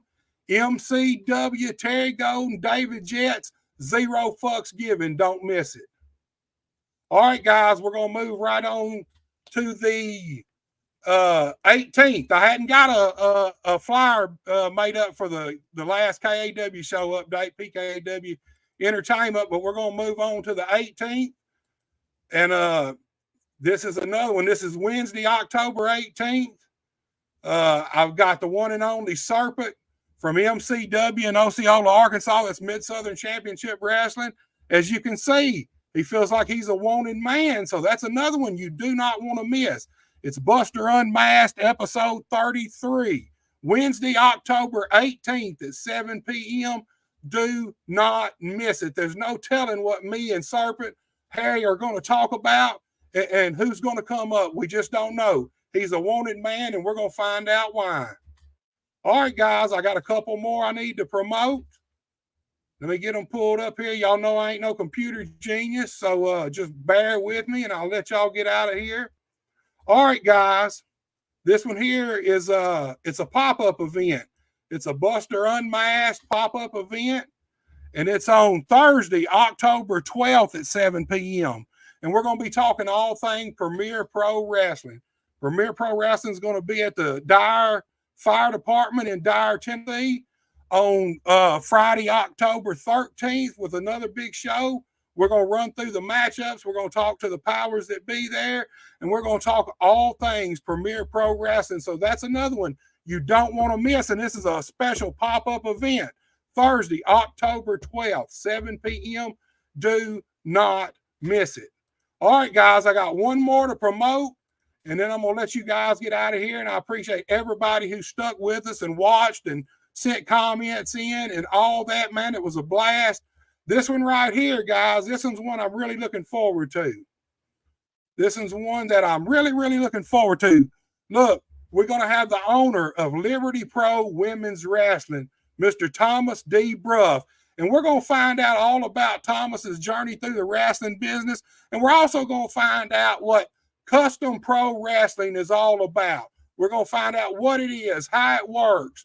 And we're going to tell you what we're really going to do. We're going to shatter some of those myths and misconceptions about custom pro wrestling. That right there is another one you don't want to miss. Thomas has done told me there's no telling what he's going to say. So that's Buster Unmasked, episode 32, Wednesday, October 11th at 7 p.m.